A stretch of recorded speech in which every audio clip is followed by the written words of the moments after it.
มีหลายอย่างประเพณีก็อ้างวางไว้แต่ตามมือเพิ่นห้ามเสาร์อาทิตย์จันทร์อังคารตำราโบราณบ่เอามาใส่มันป่วยไข้ละเจ็บเป็นเอ็นอุ่นขาลังมาแต่เพิ่นเลยเว้าเข้าแจ้งเข้าแจ้งไว้เลยเว้าเข้าแจ้ง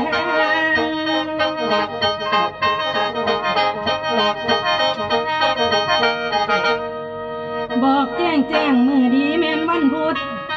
พฤหัสหรือศุกร์ถูกบังเอิญมาไก่ควรจำไว้เป็นมงคลเพิ่นว่าส่วนว่าตัวผู้ขามาเว้าสู่ฟังขึ้นเงินไม่ใส่หยาเต็มประเพณีอีสานบ้านเฮาลังเผาลังพวกเลือกเอามือสะดวกเลี้ยงพระสงฆ์องค์เน้นเฮ็ดอาหารมาแค้นจังขึ้นบ้านใหม่เราพ่อใหญ่แม่ใหญ่พี่ป้านาอาเชิญพี่น้องเฮามาทำบุญตักบาตรลังบนเอานักปราชญ์มาทำพิธี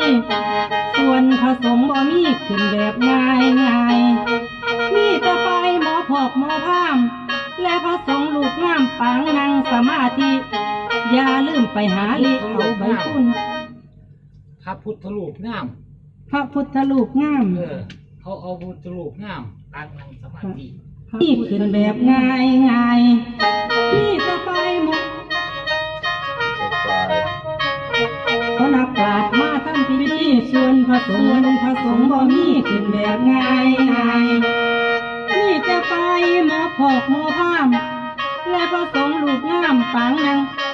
และพระพุทธรูปงามพระพุทธรูปงามและพระพุทธรูปงามทำบุญตักบาตรลังบนเอานักปราชญ์มาทำพิธีส่วนพระสงฆ์บ่มีขึ้นแบบง่ายง่ายนี่จะไปหมอพอกหมอพาม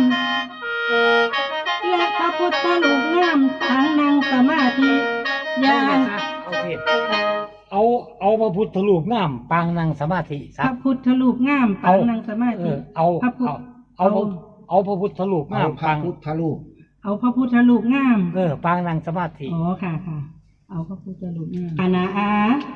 เชิญพี่น้องเฮามาทำบุญตักบาตรลังบนเอานักปราชญ์มาทำพิธีส่วนพระสงฆ์บ่มีขึ้นแบบง่ายง่ายนี่จะไปหมอพอกหมอพามเอาลูกงามเอาพระพุทธรูปงามเอาพระพุทธรูปงามปางนั่งสมาธิเอาพระพุทธรูปงาม